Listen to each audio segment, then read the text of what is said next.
Yo, what's up mga kailaw? Good morning, good morning. For today's video, tayo ay mamamaalam sa aking motor na si Boss Click.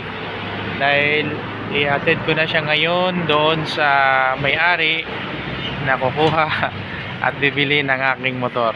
Ihatid ko siya ngayon doon sa Albay lang din. At yan, last ko na siya ngayon magagamit.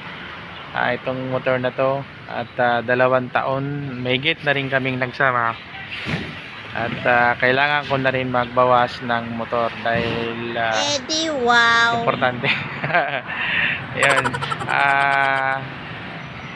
yung motor na yan ay napamahal na rin sa akin at marami na kaming pinagsamahan sa hirap at ginhawa. Actually hindi naman ako nagwo-worry sa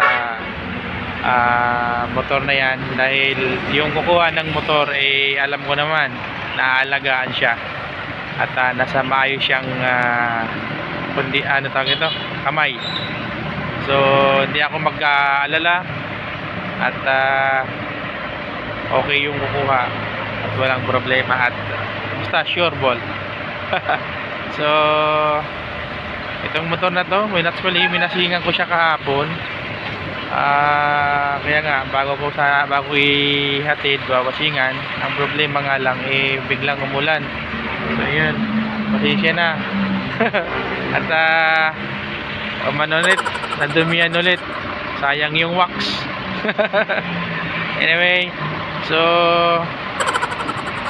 Boss Click, thank you sa pagsama natin ng mahigit 2 taon.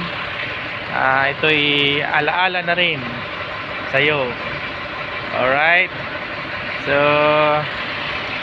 see you pagkikita natin. Alam ko naman magkikita pa rin naman tayo at doon kita mag-isip lagi. Yan, galing, thank you. So guys, ihatid ko na siya. Nagguminto lang ako dito sa may gasolinahan sa Kamalig. Pinagasan ko na rin muna para bago ihatid doon at least may gas siya, full tank. Right? Ay, Boss Click, miss you. Alright, sige.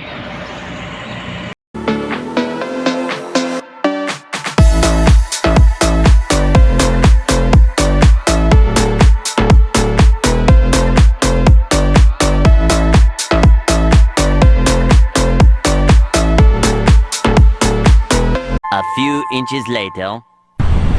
At yun na nga mga kailaw, dumating na tayo sa ating destinasyon. Naihatid ko na si Boss Click. At yan, nataka-parking na siya sa loob ng kanilang garahe. At sinensasyan ko na rin. At yan, paalam Boss Click. Bye bye.